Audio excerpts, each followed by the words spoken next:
السلام علیکم ورحمۃ اللہ وبرکاتہ۔ کیسے ہیں آپ سب لوگ؟ اللہ تعالیٰ سے دعا ہے کہ اللہ تعالیٰ آپ سب کو اپنی حفظ و امان میں رکھیں۔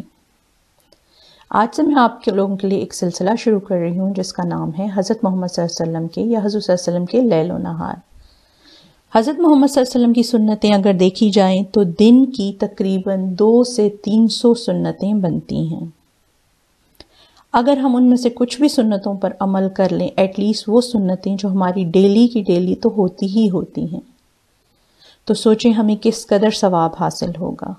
ویسے بھی شعبان شروع ہے، ہم نے رمضان کے لیے تیاری شروع کر دی ہے، الحمدللہ سب نے کر لی ہوگی، تو کیوں نہ ان رمضان میں ہم ان سنتوں کو اپنا لیں تاکہ ہمارے ثواب میں اور بھی اضافہ ہو جائے۔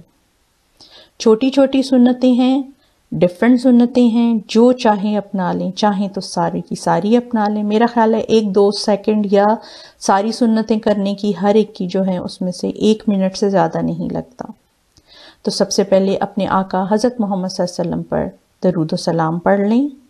اللہم صلی علی محمد وعلی آل محمد کما صلیت علی ابراہیم وعلی آل ابراہیم انک حمید مجید۔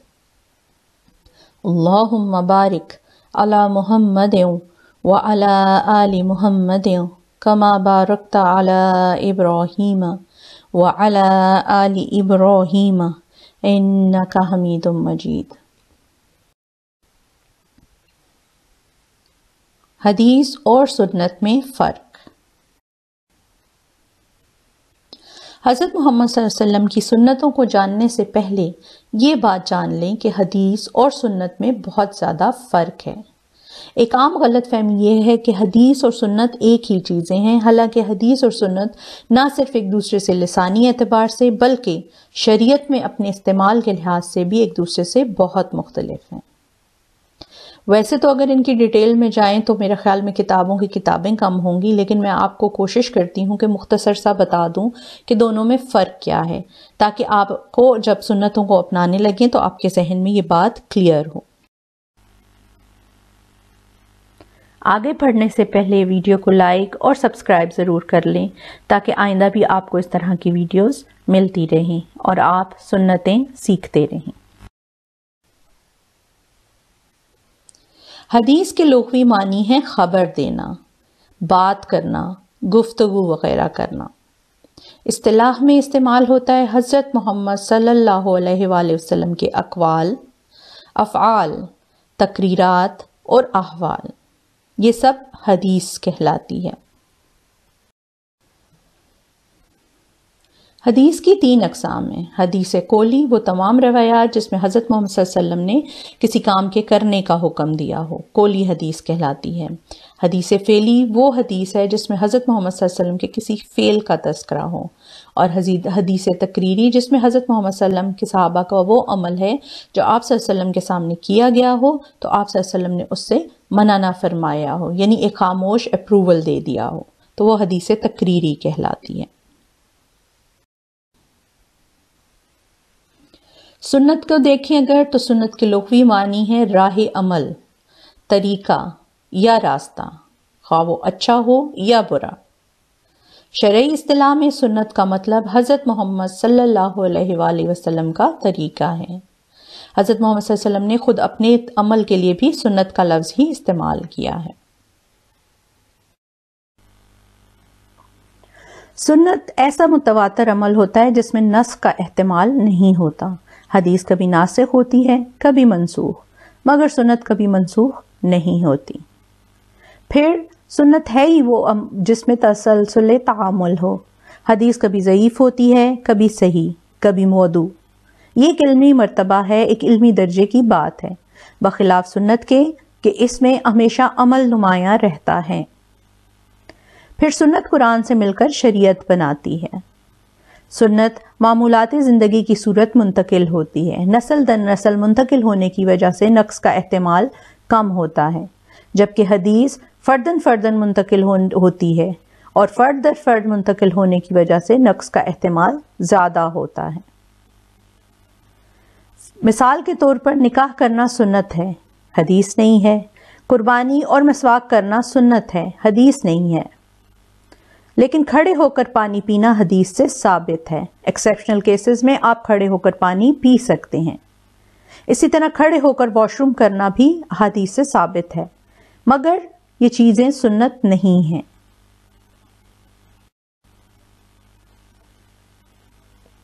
آئیے اب سنت کی فضیلت دیکھتے ہیں۔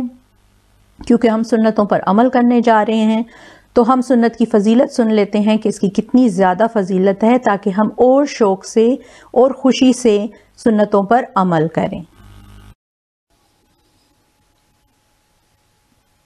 حضرت سیدنا ابو ہریرہ سے روایت ہے کہ حضرت محمد صلی اللہ علیہ وسلم نے فرمایا، جو فساد امت کے وقت میری سنت پر عمل کرے گا اسے 100 شہیدوں کا ثواب ملے گا۔ حضرت محمد صلی اللہ علیہ وسلم نے ایک اور جگہ فرمایا، جس نے میری سنت زندہ کی بے شک اسے مجھ سے محبت ہے، اور جسے مجھ سے محبت ہے وہ جنت میں میرے ساتھ ہوگا۔ یہ ترمذی کی روایت ہے۔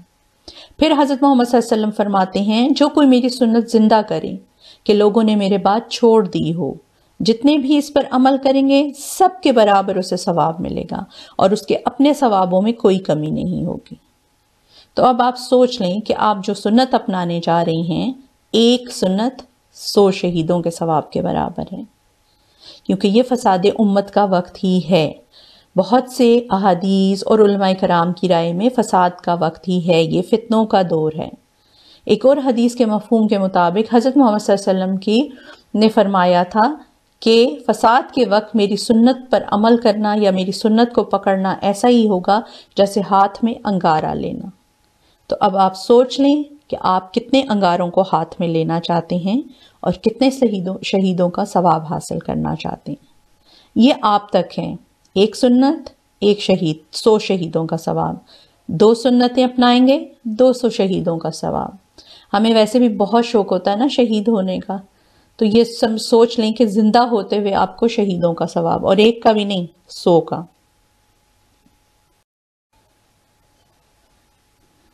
تو چلیے بسم اللہ کرتے ہیں، درود پاک پڑھ لیں سب۔ اللہم صلی علی محمد۔ آج کی سنت جو ہے وہ نیند سے بیدار ہونے کی سنتیں۔ ہم سب صبح اٹھتے ہیں، اور الحمدللہ کیونکہ ہم مسلمان ہیں تو فجر کے لیے تو ضرور اٹھتے ہیں۔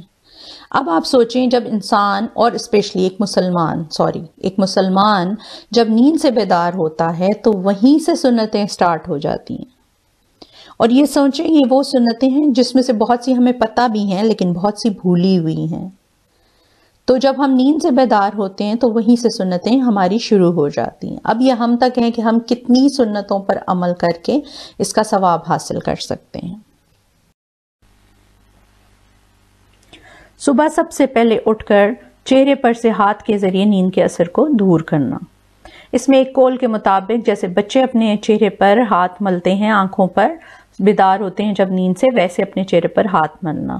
امام نووی اور امام ابن حجر نے اس کو مستحب اور پسندیدہ بتایا ہے، کیونکہ حدیث پاک میں ہے کہ جب حضرت محمد صلی اللہ علیہ وسلم نیند سے بیدار ہونے پر بیٹھتے اور اپنے ہاتھ کے ذریعے اپنے چہرے سے نیند کے آثار کو دور کرتے۔ پھر یہ دعا پڑھنا، الحمدللہ الذی احیانا بعد ما اماتنا والیہ النشور۔ تمام خوبیاں اللہ ہی کو ہیں جس نے ہمیں مارنے کے بعد دوبارہ زندہ کیا اور اسی کی طرف اٹھ کر یا لوٹ کر جانا ہے۔ جیسا کہ آپ سب کو معلوم ہے کہ نیند موت کی بہن ہے۔ انسان جب سوتا ہے تو اس کی ایک روح جو ہے وہ پرواز کر جاتی ہے۔ اگر اللہ تعالیٰ کا حکم ہوتا ہے تو وہ واپس آپ کی باڈی میں آتی ہے، ورنہ وہ وہیں رہ جاتی ہے، اور جس سٹرنگ کے ذریعے وہ اوپر جاتی ہے اس سٹرنگ کو کاٹ دیا جاتا ہے۔ تو جب ہم صبح اٹھتے ہیں تو ہم اللہ تعالیٰ کا شکر ادا کریں کہ اللہ تعالیٰ نے ہمیں ایک نئی زندگی دی تاکہ ہم نیک کام کر سکیں۔ پھر مسواک کرنا۔ اللہ کے رسول حضرت محمد صلی اللہ علیہ وسلم جب رات کی نیند سے بیدار ہوتے تو مسواک سے اپنے دندان مبارک کو صاف کیا کرتے تھے۔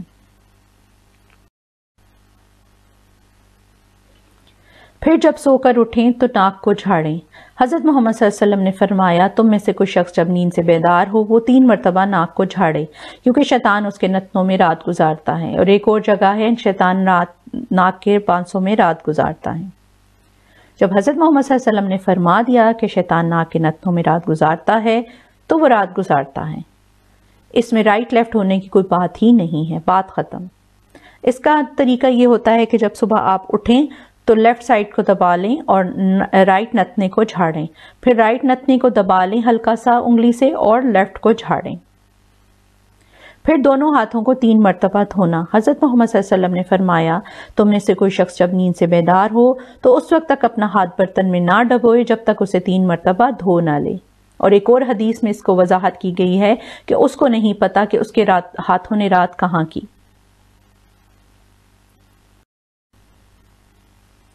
یہ تھی صبح بیدار ہونے کی سنتیں۔ 5 سنتیں ہیں، 100 سے ملٹیپلائی کر لیں یعنی 500 شہیدوں کا ثواب، اور اس کے علاوہ بھی سنت کو زندہ کرنے کا جو ثواب ہے وہ الگ ہے۔ صبح اٹھتے ساتھ ہی سمجھیں 500 شہیدوں کا ثواب آپ نے حاصل کر لیا۔ اللہ تعالی ہمیں حضرت محمد صلی اللہ علیہ وسلم کی سنت پر عمل کر کے اپنے لیے جنت کی منزل آسان کرنے کی توفیق عطا فرمائے، آمین یا رب العالمین۔ اگلی ویڈیو تک کے لیے اجازت دیجیے۔ السلام علیکم ورحمۃ اللہ وبرکاتہ۔